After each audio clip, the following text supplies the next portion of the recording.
سوال یہ کیا گیا ہے کہ نماز کا طریقہ بتا دیں.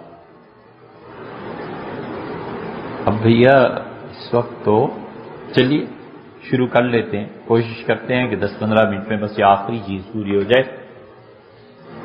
نماز جو شروع ہوتی ہے وہ در حقیقت آذان سے ہوتی ہے، اور آذان اور اقامت کے درمیان جو 10-15-20 منٹ کا وقفہ ہوتا ہے نا، رسول اللہ صلی اللہ علیہ وسلم نے فرمایا اس میں دعا مانگا کرو اللہ سے، اللہ کے فرشتے آتے ہیں اور دعا قبول ہوتی ہے.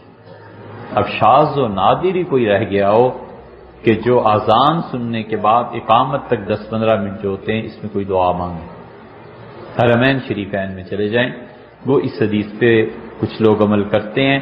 آپ دیکھیں گے بیت اللہ میں مسجد نبوی میں اذان ہوئی اور اس کے بعد وہ دعا مانگنے لگ جاتے ہیں. حضور صلی اللہ علیہ وسلم نے فرمایا بین الاذان والاقامہ، اقامت اور اذان کے درمیان دعا مانگا کرو قبول ہوتی.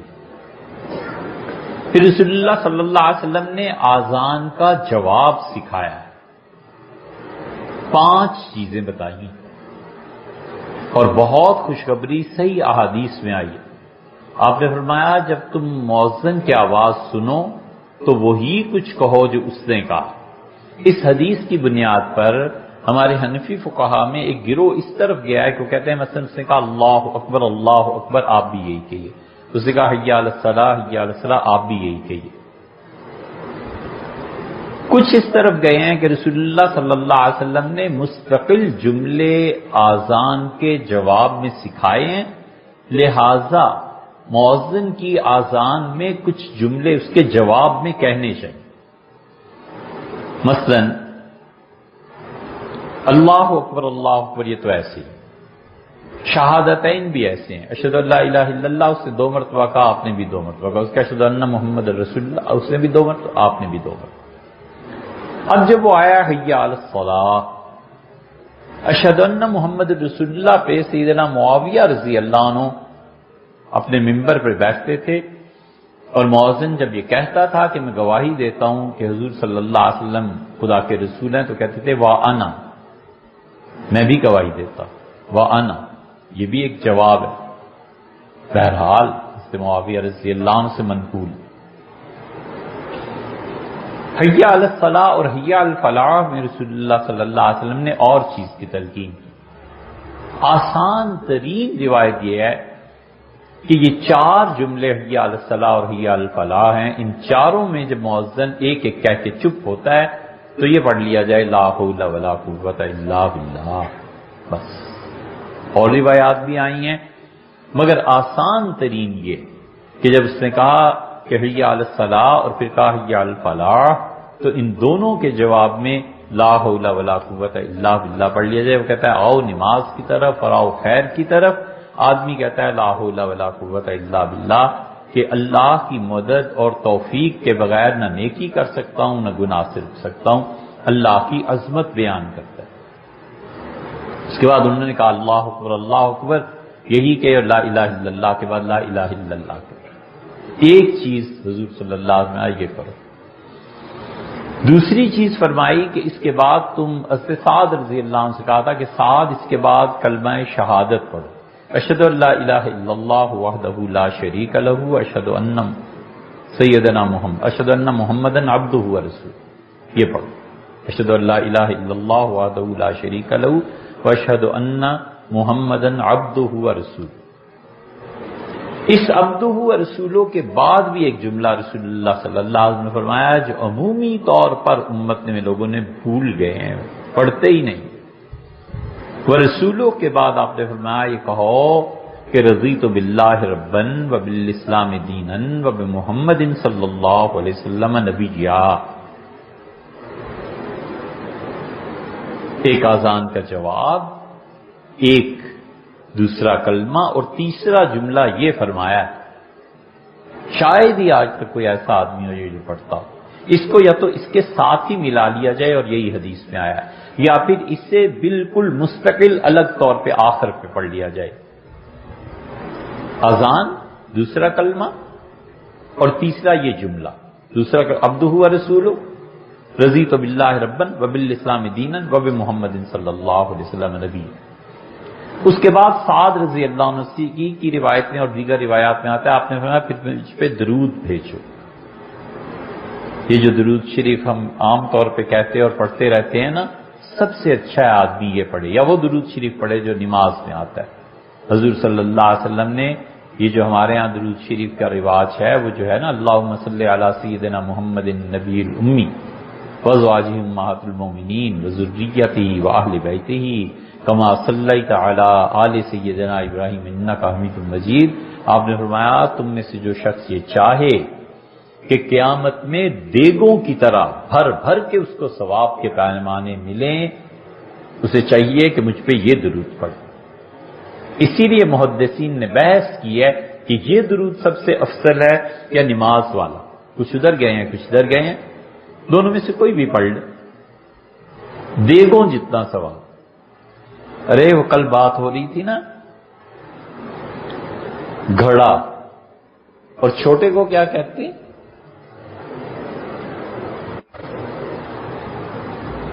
ہمیں جو اس وقت لفظ یاد آیا تھا اور اس بحث میں ذہن سے نکل گیا، ٹھلیا۔ ٹھلیا کہتے ہیں چھوٹا سا گھڑا، کم مقدار کا پانی جس میں آئے، ٹھلیا اسے اردو میں بولتے ہیں۔ فرمایا دیگوں کا سے بھرا ہوا سوال، یہ پڑھو۔ تو رسول اللہ صلی اللہ علیہ وسلم فرمایا کہ اس کے بعد یہ پڑھنا، اور فرمایا پھر اس کے بعد میرے لیے اللہ سے دعا مانگو کہ مقام محمود ایک ہی شخص ہے پوری کائنات میں جس سے ملے گا، اور میرے لیے مانگنا۔ اور آپ نے فرمایا تم میں سے جو شخص آذان سنے اور پھر میرے لیے اللہ سے مقام محمود کو طلب کرے، وجبت لہو میرے ذمہ واجب نہ، اور وہ اور لفظ ہے۔ حضور صلی اللہ علیہ وسلم نے فرمایا یہ ضروری ہے کہ قیامت کے دن میں اس کے لیے اللہ سے درخواست پیش کروں کہ اسے بخش دے، میری شفاعت کرنا اس کے لیے ضروری ہے۔ وجبت لہو شفاعتی، ایسی الفاظ ہیں۔ بہرحال ہر جگہ آیا، حضور صلی اللہ علیہ وسلم فرمایا اس کے بعد میرے لیے دعا کرو، اللہم رب ھذہ الدعوۃ التامہ والصلاۃ القائمہ، اللہم رب ھذہ الدعوۃ التامہ۔ اے اللہ، یہ ایسے ترجمے کرتے ہیں کہ نہ پڑھنے والوں کو سمجھ آئے نہ سننے والوں کو سمجھ آئے۔ پتہ نہیں کیا مصیبت ہے یار، ترجمہ تو ایسا کرو نا کہ جو اس ترجمے کو سن رہا ہے اسے پتہ تو چلے کہ آخر کہا کیا جا رہا ہے۔ ٹی وی پہ ترجمہ سن لیجئے، ریڈیو پہ، ممکن ہی نہیں کہ ایک جملہ بھی سمجھ میں ہے کیا۔ حضور صلی اللہ علیہ وسلم یوں عرض کیا کرو کہ اللہم رب ھذہ الدعوۃ التامہ، اللہ یہ جو آذان کہی جا رہی ہے نا، یہ پورے جملے ہیں، پورے عقیدے ہیں۔ والصلاۃ القائمہ، اور اللہ اس آذان میں جو دعوت دی گئی تھی کہ صلاۃ نماز کی طرف اور فلاح کی طرف آؤ، اس دعوت کے نتیجے میں یہ جو نماز اب کھڑی ہو رہی ہے،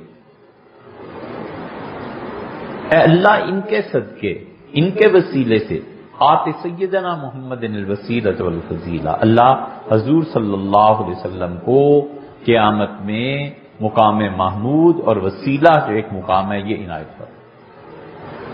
اللہم رب ھذہ الدعوۃ التامہ والصلاۃ القائمہ آت سیدنا محمد الوسیلۃ والفضیلہ۔ عام طور پہ روایات میں اتنے ہی الفاظ ہیں، اور آپ نے فرمایا جس نے یہ دعا میرے لیے مانگی میرے ذمے ضروری ہو گیا کہ قیامت کے دن میں بھی اس کی شفاعت کروں گا۔ اور پھر فرمایا جس نے ان ساری چیزوں کو پڑھا وجبت لہ الجنہ، جنت اس کے لیے ضروری ہوگی۔ ایک جگہ فرمایا کہ تم جب یہ پڑھتے ہو تو تمہارے گناہ معاف ہوتے ہیں۔ کتنے عرصے کے بعض رات گئے ہیں اس طرف کہ زندگی کے اگر قبول کر لے اللہ، اور بعض رات کہتے ہیں کہ ایک اذان سے دوسری اذان تک جو گناہ ہو گیا درمیان میں خدا نے معاف کر۔ یہ تو ہے اذان،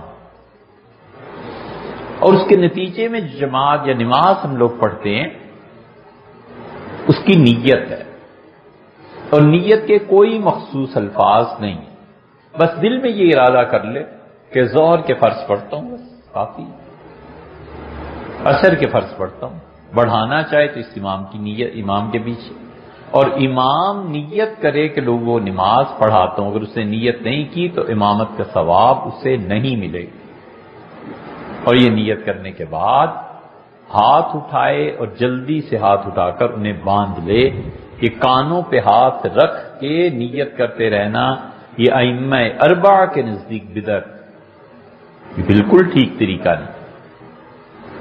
ہاتھ کھلے چھوڑے لٹکے ہوئے ہیں نا، سوچ لیا کہ فلاں نماز پڑھتا ہوں بس، اور فوراً اللہ اکبر، ہاتھ اٹھائے اور فوراً اللہ اکبر کے۔ ہاتھ کیسے اٹھائے گا؟ ایسے، جس صحت میں انگلیاں ہیں بس ویسے ہی رہیں گی، یہاں تک لانا ہے۔ حضور صلی اللہ علیہ وسلم سے شانوں سے لے کے کانوں تک ساری روایات ملتی ہیں، اس لیے کانوں کے یہ جو لو ہے اس کو ہاتھ لگائے، تھوڑا سا نیچے، یہ جو بھی یہ ساری روایات احادیث میں آئی ہیں اور یہ سب جائز۔ اور افضلیت حنفی فقہا نے کہا کہ کانوں تک ہاتھ لگائے، ہاتھ باندھ ناف کے نیچے۔ اور ہاتھ باندھنے کی ترتیب یہ ہے کہ اس دائیں ہاتھ کو اس طرح سے تقسیم کرے، یہ 3 انگلیاں، یہ 1 انگلی، اور اس سے یہ جو کلائی پکڑ لے اس طرح سے، اور یہ 3 انگلیاں ادھر رکھے، اور یہ 3 انگلیاں باقی جو ہاتھ ہیں لٹکانا نہیں ہے، ان انگلیوں کو اس کلائی کے پیچھے چھپانا ہے۔ یہ صحیح سنت کا طریقہ ہے۔ لوگ ایسے ہاتھ باندھ لیتے ہیں، ایک ہاتھ کی انگلیاں نیچے زمین کی طرف لٹک رہی ہیں اور اس طرح وہ کر لیتے ہیں۔ یہ طریقہ استحباب کے خلاف۔ فقہا نے لکھا ہے کہ دوسرے ہاتھ کی انگلیاں پہلی اس کلائی کے نیچے آ جانی چاہیے، اور پھر ثنا پڑھے۔ شروع ثنا سے کرنی ہے، سبحانک اللہم و بحمدک، اور اس کے بعد سے ختم کر لے ثنا کو۔ یا حضور صلی اللہ علیہ وسلم اس موقع پہ بہت دعائیں مانگی، حدیث کی کتابوں میں بہت دعائیں آئیں، جو بھی پڑھ لے۔ ثنا اس کو حنفیہ نے ترجیح دی ہے اور سنت موقدہ قرار دی۔ ثنا کے بعد پہلی رکعت میں اعوذ باللہ پڑھنی، دوسری تیسری چوتھی رکعت میں نہیں پڑھنی۔ اعوذ باللہ من الشیطان الرجیم، کیونکہ آگے فاتحہ پڑھنی ہے نا، بسم اللہ الرحمن الرحیم، الحمدللہ رب العالمین۔ یہ فاتحہ کی وجہ سے پہلی رکعت میں اعوذ باللہ، اس کے بعد بسم اللہ۔ باقی جتنی رکعتیں آگے، تیسری چوتھی، فرض کر لیجئے 8 رکعتوں کی نیت باندھنی، 5ویں، 6ٹھی، 7ویں، 8ویں، ہر رکعت کے آغاز میں بسم اللہ کا پڑھنا سنت موقدہ ہے۔ اگر کوئی آدمی دوسری، تیسری، چوتھی، 8ویں کسی رکعت میں وہ بسم اللہ سے شروع نہیں کرتا فاتحہ کو، تو اس کی نماز مکروہ ہے۔ اس لیے ہمیں حیرت ہوتی ہے جو نماز پڑھاتے ہیں، بعض اٹھتے ہی ابھی گھٹنے بھی صحیح طرح سیدھے نہیں ہوتے اور الحمدللہ رب العالمین، حیران ہوتے ہیں کہ پتہ نہیں بسم اللہ کب پڑھی اس سے۔ سنت موقدہ کا طرز، پہلی رکعت میں اعوذ باللہ، بسم اللہ، سورہ فاتحہ۔ سورہ فاتحہ کے بعد سورت ملانی ہے، تلاوت کرنی۔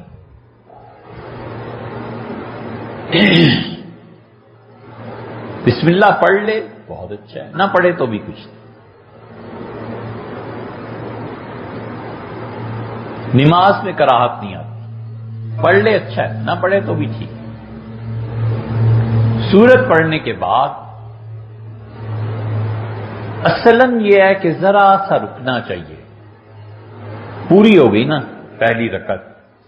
اگرچہ فقہا نے زیادہ اس پہ مطلب جو تصریحات ہیں مشکل ہے ان کے لیے، ان کے ہاں، لیکن دارقطنی وغیرہ اس کی شروع میں حضور صلی اللہ علیہ وسلم کا عمل بہرحال منقول یہ ہے کہ ذرا سا رکتے تھے اور اس کے بعد اللہ اکبر کہتے تھے تاکہ رکعت قیام پورا ہو، بڑے اطمینان سے نماز پڑھو۔ اللہ اکبر کہہ کے رکوع میں جائے اور رکوع میں جا کر دونوں ہاتھوں کی انگلیاں یوں کھول دینی اور گھٹنے کو پکڑ لینا، اور پاؤں جب آدمی کھڑا ہوتا ہے نا قیام میں، ہمیشہ پاؤں سیدھے قبلے کی طرف ہونے چاہیے۔ ہر آدمی کے پاؤں ذرا سے ادھر ادھر ہوتے ہیں، جان بوجھ کے، کوشش کر کے، اہتمام سے دونوں پاؤں کو قبلہ رخ کرنا چاہیے۔ حضور صلی اللہ علیہ وسلم نے فرمایا، عبداللہ ابن عمر رضی اللہ عنہ کی روایت میں آتا ہے کہ حیم و میتن، کعبہ تمہارا قبلہ ہے تمہاری زندگی میں بھی اور موت کے بعد۔ اسی لیے رسول اللہ صلی اللہ علیہ وسلم دعا مانگتے تھے، قبلہ رخ ہو جاتے تھے۔ اسی لیے فقہا کہتے ہیں کہ ظہر اور مغرب اور عشاء ان تینوں نمازوں میں امام کے لیے درست نہیں ہے کہ وہ لوگوں کی طرف منہ کر کے دعا مانگے، سیدھا قبلہ رخ بیٹھ کے ہی مانگنا چاہیے، کیونکہ آگے سنت موقدہ ہے نا، اسے ملانا ہے ساتھ۔ عصر اور فجر کے بعد چاہیے یہ چیز۔ رکوع میں گئے، دونوں ہاتھوں کی انگلیاں کھول کے گھٹنوں کو پکڑ لیا، اور اتنا جھکنا چاہیے کہ سر، کمر اور پیٹھ تینوں لیول میں ایک ہو جائیں۔ صحابہ کرام رضی اللہ عنہ کہتے ہیں حضرت رسالت مآب صلی اللہ علیہ وسلم اتنا جھکتے تھے کہ اگر ان کی کمر پہ ہم بھرا ہوا پانی کا پیالہ رکھ دیتے تو چھلکاؤ پیدا نہ ہوتا، چھلکتا نہیں، اتنا سیدھا رکھتے تھے کمر کو، سر مبارک کو اور پشت۔ اور پھر یہ پڑھے سبحان ربی العظیم، سبحان ربی العلیٰ، سبحان ربی العظیم، 3 مرتبہ یہ پڑھے سبحان ربی العظیم، اور اگر ایک لفظ اور بڑھا دے تو بھی ٹھیک ہے، سبحان ربی العظیم و بحمدہ، وہ ہے نا سبحان اللہ و بحمدہ، اللہ کو بہت پسند ہے کہ اس کے بندے تسبیح بھی کریں اور حمد بھی بیان کریں۔ ابو داؤد کی روایات میں اس کی کافی تفصیلی بحث حضرات نے لکھی ہے، تو اگر کوئی آدمی اتنا سا بڑھا لے کہ سبحان ربی العظیم و بحمدہ، ٹھیک، 3، 5، 7 مرتبہ کہے، اور پھر اس کے بعد کھڑا ہو جائے اور سمع اللہ لمن حمدہ یہ پڑھے، اور اس کے بعد 4 جملے رسول اللہ صلی اللہ علیہ وسلم سے منقول ہیں، اگرچہ احادیث پہ بحث کی ہے، بعض نے 3 کا، بعض نے 4 کا۔ کبھی تو رسول اللہ صلی اللہ علیہ وسلم یہ بارگاہ الہی میں عرض کرتے تھے کہ اللہم ربنا لک، کبھی بالکل چھوٹا سا جملہ جو ہم لوگ پڑھتے ہیں عام طور پہ حنفی، ربنا لک الحمد، یہی پڑھتے ہیں نا۔ کبھی کبھی حضور صلی اللہ علیہ وسلم اس میں واو کا اضافہ فرما دیتے تھے کہ ربنا ولک الحمد۔ آپ حرمین شریفین میں گئے ہوں تو وہاں ہمیشہ وہ کہتے ہیں ربنا ولک الحمد۔ کبھی کبھی حضور صلی اللہ علیہ وسلم فرماتے تھے، اللہ کی بارگاہ میں عرض کرتے تھے اللہم ربنا لک الحمد، اور کبھی پورا سینٹنس، پورا جو اللہم ربنا ولک الحمد۔ حنفیوں نے اس جملے کو کہا ہے، ہمارے نزدیک اللہم ربنا ولک الحمد یہ پورا جملہ پڑھے، یاد کرنا چاہیے۔ ہمارے یہاں فتویٰ یہ ربنا لک الحمد کے جو چھوٹا جملہ ہے نا، جو بچوں کو یاد کراتے تھے کہ بچہ ہے نماز مختصر یاد کرنی، چلو بچے یاد کر لو، بڑا ہوگا خود ہی پڑھ کے ٹھیک کر لے گا۔ انہیں کیا پتا تھا کہ اس امت میں ایسا زوال بھی آنا ہے کہ 80 سال تک بھی وہ بچہ ہی رہے۔ یہ سب بربادی ہے نظام تعلیم کے ٹھیک نہ ہونے کی، اور مرتب وہ کرتے ہیں جنہوں نے زندگی میں یہ مسئلہ ہی نہیں سنا ہوگا کہ نماز کی کتاب یا نماز سکھاتے ہوئے اتنا لکھ دیں کہ افضل ترین جملہ یہ ہے اللہم ربنا ولک الحمد، یہ پڑھنا چاہیے، اللہم ربنا ولک الحمد۔ حنفیہ نے اسی کو ترجیح دی ہے، اسی لیے تو اہل حدیث حضرات صحیح کہتے ہیں کہ تم ربنا لک، یہ اس کو کیوں نہیں پڑھتے، حدیث کی مخالفت کرتے ہو؟ یہ لوگ کرتے ہیں، جہالت ہے۔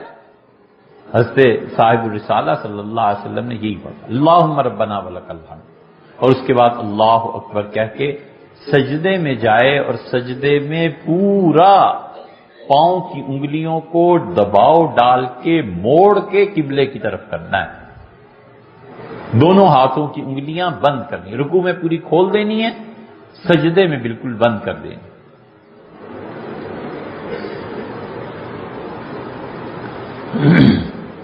نماز میں انگلیاں 3 طرح سے، ایک تو جو فطری حالت ہے نا اس پہ قائم رکھنا، ہر جگہ یہی ہے، اور رکوع صرف ایسا ہے اس میں انگلیوں کو کھول کے پکڑ لینا ہے گھٹنوں کو، اور سجدہ فقط ایسا ہے جہاں پہ انگلیوں کو بند کر لینا ہے بس، باقی ہر جگہ تشہد میں آپ بیٹھے ہیں، ہاتھ پہ ہاتھ باندھا ہے، اللہ اکبر کہہ جیسے بھی ہے، انگلیاں جیسی ہیں ویسی۔ لیکن اللہ اکبر کہتے ہوئے انگلیاں، ہتھیلیاں یہ سب قبلہ رخ ہونی چاہیے، یوں ہاتھ اٹھائے گا۔ سجدے میں گئے، پاؤں کی انگلیاں بھی قبلہ کی طرف اور ہاتھوں کی انگلیاں بھی قبلہ کی طرف ہیں، اور اپنی کوہنیوں کو بالکل جسم سے ہٹا کر رکھے، جتنا بھی اس کے لیے ممکن ہے نا کھلا ہو کے سجدہ کرے، کوہنیاں پہلو سے نہیں ٹکرانی چاہیے۔ ایک صحابی رضی اللہ عنہ کہتے ہیں میں نے حضور صلی اللہ علیہ وسلم کے سجدے پہ غور کیا تو آپ کوہنیوں کو اتنا دور رکھتے تھے کہ بکری کا اگر چھوٹا سا بچہ ہوتا تو اور آپ کی انگلی آپ کے دونوں بازوؤں کی اس گیپ سے کراس کر کے دوسری طرف کو نکل جاتے۔ اس لیے اور خاص طور سے یہ دونوں کوہنیاں جو ہیں یہ زمین پہ ملا دینا تو بالکل ہی مکروہ کام۔ حضور صلی اللہ علیہ وسلم نے یہ نماز واحد ایسی چیز ہے جس میں بڑی سخت تشبیہات دی ہیں۔ آپ نے فرمایا اس کو دیکھو، لومڑی کی طرح نماز پڑھ رہا۔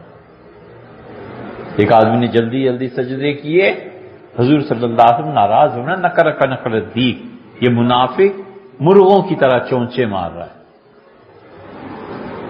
سخت الفاظ سے۔ ایک آدمی بیٹھا اور اس نے دونوں پاؤں کی انگلیاں موڑنی زمین کی طرف، سجدے سے اٹھا تو ایڑیوں پہ بیٹھ گیا، جیسے پنجہ کھڑا کر لیتے ہیں نا تو انگلیاں مڑ جاتی ہیں، اور دونوں پاؤں کی ایڑیاں اوپر اٹھی ہوتی ہیں، اسی پہ بیٹھ جاتا ہے۔ آپ نے ایک کو دیکھ لیا تو آپ نے فراش القلب، کتے کی طرح بیٹھا ہے۔ سخت ناراض ہوتے تھے کہ نماز میں یہ حرکتیں، اس لیے کہ نماز ہی تو اصل بندگی کا جوہر ہے، نماز ہی تو وہ چیز ہے جہاں پہنچ کے پتہ چلتا ہے۔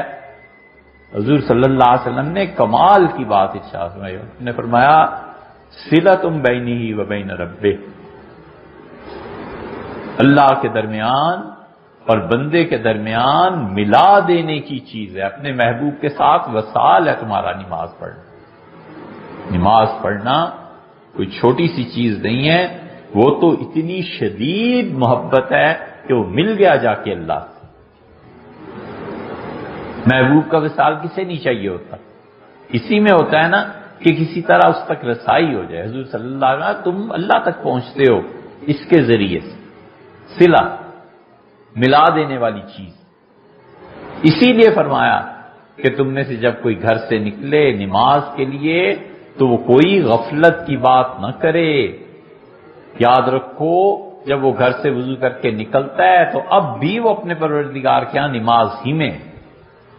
اس لیے بہت سے لوگ نماز کے لیے آ رہے ہیں، موبائل استعمال ہو رہا ہے، یہ ہو رہا ہے، اگرچہ اس کی اجازت تو ہے ہی، ہر آدمی کے اپنے اپنے احوال ہیں، ہم نہیں کہتے، لیکن اگر یہ حدیث یاد رہے نا کہ جب میں وضو کر کے نماز کے لیے نکلا ہوں تو اللہ کے نزدیک میں اب بھی نماز میں ہوں، تو اس کو ہٹا دے، نماز کے بعد دیکھیں گے جو کچھ کرنا۔ حضور صلی اللہ علیہ وسلم جب تم گھر سے نکلتے ہو وضو کر کے تو تم اپنے پروردگار کے ہاں اس وقت بھی نماز میں ہوتے ہو۔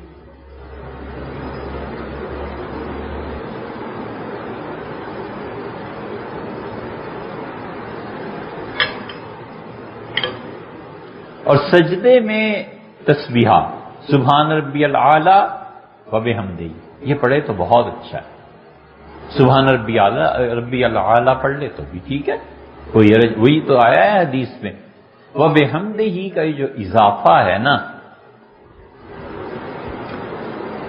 اس میں بڑا گہرا ایک راز ہے، کبھی تجربہ کر کے دیکھو، چند سال میں رزق کھل جاتا ہے، اس کلمے کی تاثیر ہے، پیسے بڑے آنے لگتے ہیں، اللہ تعالیٰ کی مہربانی سے حلال مال آنے لگتا ہے۔ یہ کیا راز ہے اس میں، وہ لمبی بات چھوڑیے اس کو، لیکن بس تجربہ کر کے دیکھنا، حضور صلی اللہ علیہ وسلم سے بھی ہے، امام احمد بن حنبل رحمۃ اللہ تو مانتے ہی ہیں، سبحان ربی العظیم سبحان ربی الاعلی، دونوں میں سبحان ربی العظیم و بحمدہ، سبحان ربی الاعلی و بحمدہ۔ رزق کی تنگی اور قرض کا بوجھ جو ہے نا، اس سے یہ جملے نجات دلا دیتے۔ اور یہ پڑھے اور حد الوسع کونیوں کو جسم سے دور رکھے، وہ بھی 3 5 جتنے مرتبہ بھی پڑھنا ہے اس سے۔ امام کے لیے فقہا کہتے ہیں کہ جب مجمع زیادہ ہو، جیسے جمعے کا دن ہوتا ہے، جیسے عید کا دن ہوتا ہے، تو کہتے ہیں کہ 5 مرتبہ پڑھنا چاہیے، تاکہ پیچھے جو مریض ہے، کوئی بوڑھا ہے، کسی کو گھٹنے کی تکلیف ہے، اٹھنا بیٹھنا، اس میں اسے اطمینان ہو جائے، سجدہ بھی اطمینان سے کرے اور رکوع بھی اطمینان سے کرے۔ اس کے بعد بیٹھنا، یہ جو ہے نا دونوں سجدوں کے درمیان بیٹھنا، یہ جلسہ، اور رکوع کے بعد سیدھا کھڑے ہونا، ان دونوں مقامات پر ہڈیاں اپنی اپنی جگہ پہ واپس آ جانی چاہیے۔ اگر کوئی آدمی رکوع سے کھڑا ہوا اور دونوں سجدوں کے درمیان کی حالت میں بیٹھا نہیں پوری طرح، ذرا سا ایسے ہوا اور پھر دوبارہ چلا گیا، نماز ٹوٹ گئی۔ یہ دونوں مقامات واجب ہیں، بڑا احتیاط کا معاملہ ہونا چاہیے۔ یہ لوگ اس مسئلے کو جانتے نہیں، خاص طور پہ یہ پٹھانوں کو دیکھو نا کیسی نماز پڑھتے ہیں، ایک سجدہ اور سجدے پہ سجدہ، صحیح طرح بیٹھتے بھی نہیں، تو نماز تمہاری اسی وقت ٹوٹ گئی۔ اور اگر غلطی سے بھول گئے تو آخر میں سجدہ صاف کرنا ہے، یہ واجب ہے۔ رکوع کے بعد صحیح طرح کھڑے ہو جانا کہ ہڈیاں سارے جوڑ ٹھیک بیٹھ جائیں ہڈیاں، یہ واجب ہے، واجب۔ صرف ہمارے امام ابو یوسف رحمۃ اللہ علیہ سے سنت موقدہ قرار دیتے ہیں، لیکن فتویٰ اس پہ نہیں دیا گیا۔ فتویٰ اسی پہ حضور صلی اللہ علیہ وسلم تو اتنی دیر کھڑے رہتے تھے، اتنی دیر دونوں سجدوں کے درمیان میں بیٹھے رہتے تھے، صحابہ رضی اللہ عنہ کہتے ہیں ہم سوچتے تھے شاید بھول گئے ہیں دوسرا سجدہ، کیا لقمہ دیا جائے، کیا سجدے میں جانا ذہن مبارک میں نہیں رہا، کیا یہ کیا جائے۔ پھر اٹھے دوسری رکعت کے لیے، دوسرا سجدہ، اور پھر اٹھنا اس طرح چاہیے کہ پنجوں کے بل اٹھے۔ عبداللہ ابن مسعود رضی اللہ عنہ اسی طرح اٹھتے تھے، پنجوں کی طاقت سے، جوانی میں ہوتا ہے ایسے، بغیر کسی چیز کی ٹیک لیے، بغیر زمین پہ ہاتھ رکھے۔ لیکن جب بڑھاپا اور عمر زیادہ ہو جاتی ہے تو یہ سنت پھر رہ جاتی ہے، زندگی بھر جو کرتا رہا تو محرومی تھوڑا ہی ہے، اللہ بھی جانتا ہے کہ اس کا بندہ اب اس کے قواعد اعضاء کمزور پڑ گئے، لیکن جب تک طاقت ہو جسم میں، دونوں ہاتھوں کو گھٹنوں پہ رکھے اور زور پنجوں سے دے، پنجوں کے زور پہ اٹھ کے کھڑا ہونا چاہیے۔ اصل سنت حضور صلی اللہ علیہ وسلم کیا یہ تھی، عبداللہ ابن مسعود رضی اللہ عنہ کی روایت میں آتا ہے۔ اب دوسری رکعت جو سے شروع کرنی ہے نا بسم اللہ سے، یہ نہیں ہے کہ الحمدللہ رب العالمین، کیوں بھئی؟ یہ بسم اللہ کا پڑھنا دوسری رکعت میں سنت موقدہ۔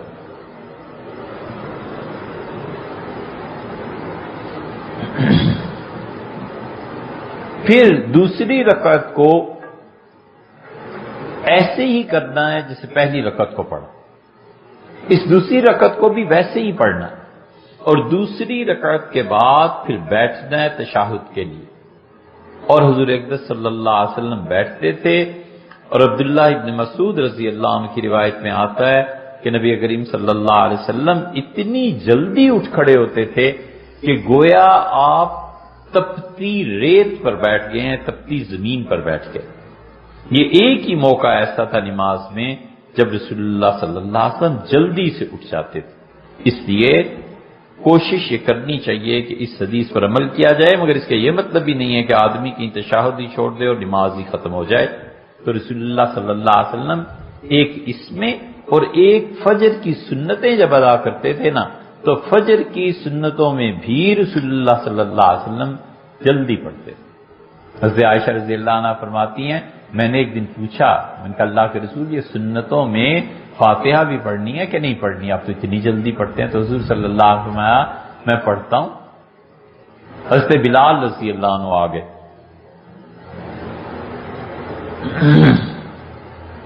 ام المومنین رضی اللہ عنہ عائشہ رضی اللہ عنہ کوئی گھر کی باتیں کرنے لگی، حضرت بلال رضی اللہ عنہ سے بات چیت ہوئی، انہوں نے کچھ بتایا، انہوں نے کچھ اپنی بات بتائی، اور پھر انہوں نے کہا کہ دیکھو روشنی ہو رہی، جاؤ بلال۔ حضور صلی اللہ علیہ وسلم نبی کریم صلی اللہ علیہ وسلم کچھ تاخیر سے تشریف لائے تو آپ نے کہا بلال تو مجھے آوازیں دے رہے تھے، دیتے یا نہ دیتے صبح کی سنتیں میں اطمینان سے پڑھتا ہوں، تو جلدی ہے لیکن اتنا بھی نہیں ہے کہ اطمینان ہی نہ رہے، اطمینان سے پڑھنے کی چیز ہے۔ پھر اسی طرح تیسری رکعت وہ بھی بسم اللہ سے شروع کرنی ہے، چوتھی رکعت وہ بھی بسم اللہ سے شروع کرنی ہے، اور چوتھی رکعت کے بعد اب جب بیٹھتے ہیں تو عبدہ و رسولہ کے بعد حضور صلی اللہ علیہ وسلم پہ درود شریف کا پڑھنا ہمارے نزدیک سنت موقدہ، فرض واجب نہیں، شوافی کے نزدیک ضروری ہے، وہ تو فرض اور واجب کو کہتے ہیں، ہمارے نزدیک عبدہ و رسولہ پہ اس کی نماز پوری ہو گئی، لیکن اسے چاہیے کہ ایمرجنسی ہے، جلدی ہے، کہ تراویح میں بھی کبھی کبھی ہمارے ائمہ کرتے ہیں، کوئی چھوٹا سا درود پڑھ لے صلی اللہ علیہ وسلم، بس یہ بھی تو درود ہی ہے، اللہم صلی علی سیدنا محمد وعلی آل سیدنا محمد۔ حضور صلی اللہ علیہ وسلم کے اسم گرامی کے ساتھ سیدنا کا لفظ بڑھانا مستحب ہے۔ حنفی فقہا کہتے ہیں حضور صلی اللہ علیہ وسلم کا نام ایسے نہیں لینا چاہیے جیسے عام لوگوں کا نام لیتے ہیں۔ آپ کو شاید حیرت ہو، فقہا نے لکھا ہے کہ یہ نعتوں میں اور اس طرح پڑھنا اور محمد محمد کہنا، فقہا کہتے ہیں یہ سخت بے ادبی ہے، نہ لے ایسے رسول اللہ صلی اللہ علیہ وسلم کا نام، کہتے ہیں تعظیمی کلمات کا اضافہ کرنا چاہیے، سیدنا محمد ہمارے آقا ہمارے مولا حضور صلی اللہ علیہ وسلم یوں کہنا چاہیے۔ اس لیے یہ جو صلاۃ بر محمد و آل محمد، اللہم صلی علی محمد و علی آل محمد، ایسے حضور صلی اللہ علیہ وسلم کا نام لیتے ہیں جیسے معاذ اللہ ایسی بے تکلفی، حضور صلی اللہ علیہ وسلم کا نام ہمیشہ اس طرح اللہم صلی علی سیدنا کما صلیت علی سیدنا ابراہیم، عزت احترام۔ اسی طرح قنوت میں دعائے قنوت جب آدمی پڑھ لیتا ہے نا، ملحق یہ کہہ دیا، ملحق کا لفظ کہنے کے بعد حضور صلی اللہ علیہ وسلم پہ درود بھیجنا چاہیے۔ آخری قعدے میں ہمارے نزدیک سنت موقدہ ہے، چھوٹا سا درود پڑھ لے، جلدی ہے کہیں جانا ہے، قوم پہ بوجھ ہو رہا ہے، تراویح ہے، اور اس کے بعد کوئی بھی دعا مانگے جو حدیث میں آئی۔ حضور صلی اللہ علیہ وسلم نے جہاں تک ہمیں علم ہے کسی کو قرآن کی دعا نہیں سکھائی۔ ہمارے ہاں جو پڑھتے ہیں رب اجعلنی مقیم الصلاۃ، اور کبھی پڑھتے ہیں ربنا آتنا فی الدنیا حسنہ، حضور صلی اللہ علیہ وسلم نے ساری حیات طیبہ میں کسی کو نہیں کہا کہ قرآن کی دعائیں پڑھو، ہمیشہ اپنے پاس سے۔ اور کمال یہ ہے، حضرت عمار بن یاسر رضی اللہ عنہ نے پوچھا اور دعا سکھائی، معاذ بن جبل رضی اللہ عنہ کو اور دعا سکھائی۔ معاذ رضی اللہ عنہ کیا تو یہ شرف ہے کہ رسول اللہ صلی اللہ علیہ وسلم نے ایک مرتبہ وہ کہتے تنہائی میں میرا ہاتھ پکڑا اور مجھ سے فرمایا انی لاحبک یا معاذ، مجھے تم سے بہت محبت۔ پھر فرمایا تم کہو، میں نے کہا اللہ کے رسول مجھے بھی آپ سے بڑی محبت ہے۔ میرا ہاتھ پکڑا اور مجھ سے کہا کہ معاذ میں تمہیں ایک تحفہ دوں، محبت کا یہ تحفہ تھا۔ فرمایا نماز کے آخر پر یہ دعا مانگا کرو، اللہم اعنی علی ذکرک و شکرک و حسن عبادتک۔ ان کو اور دعا سے حضرت ابوبکر رضی اللہ ان کو اور دعا سکھائی، اس لیے کہ نماز کا یہ آخری حصہ یا سلام کے فوراً بعد یہ دونوں مقامات ایسے ہیں جن پہ دعا کی قبولیت۔ اگر سنت موقدہ ہے تو سنت موقدہ یا نفل پڑھ کے پھر دعا کی قبولیت، یہ تینوں مقامات ایسے ہمیشہ وہ دعائیں یہاں پہ پڑھنی چاہیے جو رسول اللہ صلی اللہ علیہ وسلم نے بتائی ہیں۔ حنفی فقہا نے ربنا آتنا اور یہ اس لیے کیا تھا کہ بچے ہیں نا تو یہی آیت یہاں دعا کے طور پہ پڑھ لے گا، قیام میں سورت کو آیت کو ساتھ ملانا ہے فاتحہ کے تو وہاں بھی پڑھ لے گا، چلو بچہ ہے سیکھ جائے گا۔ انہیں کیا پتا تھا کہ بچے یہ ساری زندگی بچے رہیں کہ ہمیشہ وہ دعا مانگنی چاہیے جو رسول اللہ صلی اللہ علیہ وسلم نے مانگی ہے۔ اور اس کے بعد سلام کے دعائے قنوت جو ہے نا، اس کو حضور صلی اللہ علیہ وسلم نے اپنے نواسے سے حسن رضی اللہ عنہ کہتے تھے کہ میں نے عرض کیا کہ نانا مجھے کوئی دعا سکھائیں وتر میں، تو رسول اللہ صلی اللہ علیہ وسلم نے مجھے دعا سکھائی اللہم اہدنی فیمن ہدیت، وہ شافیوں کے نزدیک افضل ہے. ہمارے نزدیک اللہم انا نستعینک کا یہ چونکہ عبداللہ ابن مسعود رضی اللہ عنہ کی روایت میں آتا ہے یہ افضل ہے. اور سب سے اچھا یہ ہے کہ دونوں کو جمع کر لو. اور وہ جو روایت حضرت حسن رضی اللہ عنہ کی آتی ہے اس میں آتا ہے آخر پہ حضور صلی اللہ علیہ وسلم فرمایا بیٹے یہ بھی کہا کرو صلی اللہ علی نبی الکریم صلی اللہ علیہ سیدنا محمد صلی اللہ علیہ وسلم. یہ جملہ ایک بتا رہے ہیں قنوت کی دعا پڑھنے کے بعد حضور صلی اللہ علیہ وسلم پہ درود بھیجنا یہ مستحب ہے. ان مسئلوں پہ یہ مسئلے اسی لیے ہیں کہ ہم عمل کریں. اور پھر اس کے بعد سلام پھیرے. اور سلام جو پھیرنا ہے نماز کے تشہد کے بعد اس کے دعا کے بعد پورا سر گھمانا چاہیے. صحابہ رضی اللہ عنہ کہتے ہیں اتنا رسول اللہ صلی اللہ علیہ وسلم سر مبارک کو گھماتے تھے کہ پچھلی صف میں بیٹھے ہوئے لوگ نرا بیاض خد حضور صلی اللہ علیہ وسلم کے گال کی سفیدی دیکھ لیتے تھے. پورا سر کو گھمانا چاہیے دائیں بھی اور بائیں. یہ مختصر سطح